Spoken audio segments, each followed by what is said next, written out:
Hi, everyone. Welcome back to another episode of BOMA Greater Dallas Unplugged. I hope you guys had a great week and that you're surviving your budgets. I also hope that you guys are enjoying these episodes because all I want is for you guys to be informed, motivated, or just be able to have a chance to take a break from the minutia. If you've been watching these episodes, you know that I did a little series that was an extension to an educational seminar called Breaking Down the Silos Between Engineers and Property Management Teams. I loved getting to talk to these three teams that participated in this session. They were so kind as I peppered them with questions about how do they communicate and how are they the resilient team that they are today. And just finding the similarities that came across all three teams was pretty amazing. So I thought, let's do another series. So I'm going to have a conversation with our cornerstone partners and talking about how to instill culture within your companies. So I hope you enjoy this conversation that I had with AMST Elevator Interiors and April Building Services. All right, well, I want to welcome Carol Gray and Don Brown for joining me today and just having a conversation. We're talking about instilling culture in companies today. So like I mentioned, we have AMST Elevator Interiors and April Building Services, one of our cornerstone partners for BOMA Greater Dallas. So thank you guys both for being a part of this interview, a conversation. I like to call it a conversation, not an interview. So thank you guys for joining us today. Thank you for having us. Yes. Well, good. Well, let's just get into it. So, Don, how about you go first? Tell us about yourself. Tell us how long have you been working for the company? What is it that you do for your company? And how long have you been a BOMA Greater Dallas member? Okay, thank you, Kristine. It's kind of an embarrassing question because I can't remember exactly how long I've been a Dallas BOMA member, but I think it goes back 37 or 38 years. I spent 17 or 18 years on the real estate side and then jumped over to the vendor side about 20 years ago, I guess now. Time flies by. So I've kind of seen both sides of the industry, know how building management thinks, how development thinks, how the contracting business thinks. And, we as April Building are a service industry. We provide labor for things like window cleaning, metal refinishing, waterproofing, caulking, glass replacement, anything you need on the outside of a building where you need high-rise expertise is kind of our niche. And so we're a labor service company. And, our focus has always been on safety, customer. The beginning of the year, we merged with Jobs AMST in Houston, which has been wonderful for us because it brings so many resources that we couldn't justify being a local Dallas company. But when you combine all the people in Houston with Dallas, it's anything from safety programs to new equipment to new techniques. We're able to double our efficiencies and everything. And so we're ecstatic about that. So I've been a BOMA member and supporter for 37 or 38 years now is the summary of that question. And BOMA president in 1997, since I looked it up already. Yeah. So can't forget that. Those are years we all want to forget, I think. You've been there, yeah. Yeah. I just want to get back to work, yeah. Carol, how about you? Oh my goodness, I have been involved with BOMA for my career over 30 years, but with AMST and DFW 5 to 6 years, and I've been in BOMA Dallas previously 10 years. So, I'm very familiar with it, love it very much. We believe in BOMA. And as Elevator Interiors with AMST, I do everything from design, we do fabrication, installation, I do the engineering and permitting, etc. So AMST offers those services to the real estate market for your elevator interiors. And I'm with Don. We've got great support from our Houston corporate office. That's where we all started from. And that's where AMST is, registered out of. And I brought him up to DFW. So. Very good. Well, and, I think whenever I came up with this theme, I thought it was really great. And I'm glad that you guys are my first interview for it because of the what happened recently with you guys merging together. Can you talk about the divisions? We kind of talked about it earlier, but when we weren't recording. So I just was so good to hear, what AMST is all about and, the different divisions and everything. Carol, I'll let you answer that one, because I think you probably have a better feel for all the history. Alrighty. So I am jobs-AMST as far as my email goes, because Job is our parent company. It is the global side of that. And I'm with the AMST division. And under AMST's division, we have elevator interiors. We have metal maintenance down in Houston. We have AMST restoration down in Houston and AMST repairs down there. So AMST elevators are only up here in DFW. And when the merger came on, we are now blended with April, two separate companies, always will be. April is April and all of their wonderful services. AMST elevators are always going to be their interior services. So we have what we consider like a sister brother, and we can tap into each other for needs, services, leads, anything that supports that whole need for our real estate market. Excellent. And Don, I think you kind of touched on it a little bit earlier about just those resources that are helpful to you guys now, as far as, with training and things like that. Is that right? Okay, the biggest benefit to me has been we can now justify having a full-time safety director, and he comes out of Houston. He has meetings, materials, record keeping, all those things that we had to do in-house before, but now we've got a full-time person who can focus on that. And that's a huge benefit to being part of a bigger whole that we couldn't justify being just a Dallas market. Good, good. So going a little further into what you do, tell us about, Don, how about you go first on telling us how many people do you manage? How many people are in on your side of the company? And yeah, we'll start. We run about 30, 40 people here in the Dallas office. And you're talking about culture. We're small enough to still be a hands-on company. I know most everybody's name. Some know something about their family. You can kind of check in with them. And so we still have weekly staff meetings where we look at the bigger picture. But every morning we have a little impromptu employee meeting where they meet with the supervisors, get lined up for the day. And usually as they're breaking up out of that, I'll see the guys kind of check in with them. Where are you going today? What do you expect? Any problems? You've been there before. And you just kind of let them know that, if you got an issue, give me a ring. And then at the end of the day, when they come back, same kind of readdress. Did you have any problems? How'd everything go today? Good. I always try and compliment everybody. Good job. Thank you so much for it. Appreciate your help. It's kind of a hands-on, instilling a company spirit in them as opposed to sending emails and brochures. Mm-hmm, mm-hmm. Good. Very good. Carol, how about you? I actually don't manage any individuals by any means. We are a team up here. We have 2 install teams full-time. We have a project manager full-time and myself as sales. So I don't manage anybody, but as far as us using it as that team model, we certainly have the support, again, like Don mentioned, out from Houston. And we're in connection with Houston continually, from our delivery trucks to our project meetings to the safety meetings, etc. So it's much larger than it feels. So overall, our employee count is about 150. But remember, we have other AMST divisions as well and a window washing company in Houston. So you add Don, you add us, and we're just shy of 200. Very good. That's so great. So Carol, how about since you kind of touched on this too, you've got people in Houston, you've got people in Dallas. How are y'all communicating to each other? And do you feel that it's changed any because of the pandemic?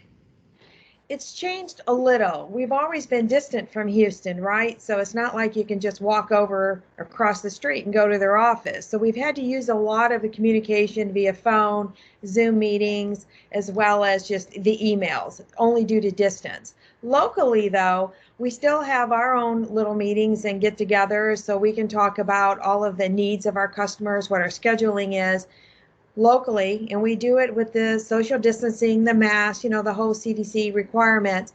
But in Houston, it's still that same type of Zoom meeting. So we see the faces, we see the responses, and then we still go down. I go down about once a month, and we sit in our big rooms with, mask on and pretend we, love each other even more. So very good. Yeah. That's great. Don, you kind of touched on this, and when you were talking about how you meet with your teams, it really does remind me of how the Ritz-Carlton has their quick 15-minute, I see the Hotel Crescent Court do this when I walk through the hotel, where they gather before the day starts and just kind of, it starts the day for them by going over quick little things, just kind of like what you talked about. So, you know, I guess tell me how those meetings go for Well, you. and also, it's kind of like, what are the other team members doing? Because we tend to send a crew out to a building, and so they may not know what the other 20 or 30 guys are doing. But if you do that quick in the morning, I got you guys going here, you're going there, here's what to watch out for. And the guys will go, oh, I've been on that job before. Be aware that, you know, there's a leaky water faucet on the 5th floor, or you got a marsh on the north side of that building. So they kind of synergize each other by knowing, you know, I've been to that job before, and they also kind of feel like a team that way, and they're supporting one another. And I guess they might call each other during the day if they had a problem, couldn't find something, like where's the engineer's office, you know, how do I get to the roof, those kind of things. But it's that kind of 15-minute in the morning, get a cup of coffee, get the day organized, and then go hit the streets. That's great. So you're really presenting an open communication to everyone, to not just from you to your supervisors, but to everybody, all the way down to the person that's washing the windows. It sounds like you're part of the team, guys. But I don't want you to think you've got one little job. You're part of a team, and we're all pulling the same wagon in the same direction. And you know what you can do to help the next guy, and vice versa, makes that wagon, you know, more efficient. Good. That's so good. That's so good. So, how do you think your company has been instilling the culture to your employees? Carol, you want to start us off on that one? Culture, that's a good one. And it's the most important one probably because it is who we are and our team represents who we are. So ours is safety first. You know, we're inside elevators, they're outside of windows. So it's always safety first. And then we try to let them know we are always a team. It's never one person. You've got sales, you have fabrication department, and you have our install department, and you have everyone in between, engineering and surveying. We're a team, safety first and a team. And then we need to let them know the end result's a customer satisfaction. You put all of those elements together, you get customer satisfaction. Mm-hmm. Good, good. It sounds like that really aligned with what you're doing there, Don. Anything that you wanted to add to that? You know, you talk about the morning meetings. One thing we always harp on every day is safety, safety, safety. I can fix anything as long as nobody, you know, myself or, you know, tenants get hurt, right? Anything I can take care of. Just be careful that you're safe. You know, the people working around are safe, and that's the primary focus to my guys. And they need to hear that. It's kind of like, you know, telling your kids, wash your hands, wash your hands, wash your hands, because about the 5th day they'll forget. So you just got to pound it into people, safety, safety, safety every day. And I want that to be their first thought in their mind when they go to approach a project or a problem. You know, what's the safest way to do this? Not necessarily what's the easiest. Yeah, good. Very good. So, Don, how do you feel like you keep your employees engaged and eye on the goal? Through those meetings, is that? Yeah, it's hands-on, day to day. Let them know that I'm there, asking about them as a person, which matters because they're not just a number to us. We're small enough to where I can still remember names and families. And, you know, we've got a job to do. We want to be the best in town. And there's a little pride in their work, I hope. You know, we try and tell everybody we're the best, and I hope we are. And you've got to perform continually to be the best. And that means showing up and, you know, doing a good job and getting home safely at the end of the day. Good. Very good. Carol, how about you guys? Well, we have a product, right? Elevator Interiors is a product, and we're delivering and installing it. So to keep them engaged, we let them know, you know, what they are, what the customer is expecting. So, you know, they got a set of drawings. This is what the cabs to look like. So they understand where they're going. They understand what they're doing. And then to also keep their eye on the ball is, hey, their name's on it just like everybody else's. So if you just keep following this procedure, look at your engineering drawings, make sure we're giving them exactly what they have invested in, and they get the results. So they're engaged by actually seeing their work when they're done, and that's the eye on the ball. That's their why. Mm-hmm. That's their why. Yeah, I love that. I think that's so great. So Carol, what is the most memorable, proud moment that you have of your team? I'd have to go with pride here. When we get unsolicited emails, phone call from our customers saying, we really like what they did. They were so easy to work with. Your installers are the best. Gosh, they made sure it looked just right. They were easy to, communicate with. That means everything, because those are our people that are the last you're ever going to see, and we want to make sure it's the best experience you can have. So I would say it's the non-solicited responses from our customers, and we get them often. It just always keeps that smile on your face. We share it with them. We want them to know what they do makes a difference. So we always share it with them so they understand they had a place. I love that. It's those little things that you get from clients or customers. We get those too, and I love it. It's just they're a great surprise to the day. Yeah. Don, how about you? What's your most memorable, proud moment for your team? I guess we're kind of in our business, non-events are good events.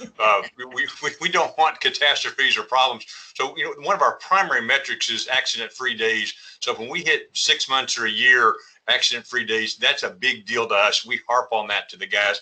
And we'll throw a company barbecue and picnic for everybody on a Friday afternoon, knock off work a little early and come back. Everybody gets a free meal and just kind of sits around and chit chats and enjoys it.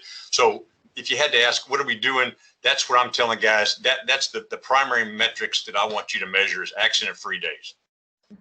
Good, very good. Well, is there anything else that you guys wanted to?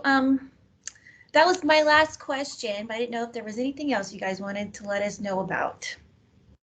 We just want to know what the real estate world is going to look like 12 months from today. We all do. I do too. Yeah, I'll take 6 months too. Basically, thanks so much for the opportunity to be a Cornerstone partner. Don had been a foundation sponsor for a very, very long time. And since we merged and blended as, a sister family company, when that opportunity came open for Cornerstone, we were delighted, excited, and so pleased that we were able to, get that spot, because we want to support BOMA. We always have, and we always will.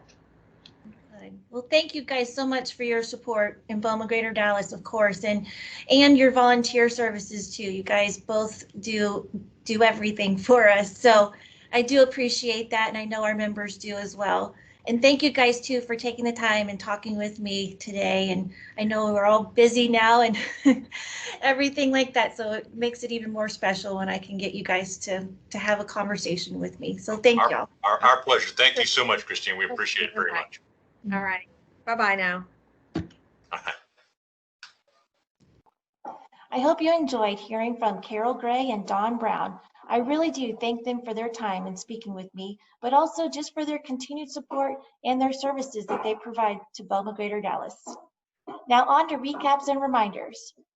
This past Tuesday, we had TC Broadnex speak to us at our September virtual luncheon. Broadnex is the city manager for the city of Dallas, and he talked to us about what his budget looks like for the incoming year, how COVID-19 affected the city, and then also how they have been working with the businesses as they work through the civil unrest that's been occurring since the end of May. You can watch this full presentation on our YouTube channel.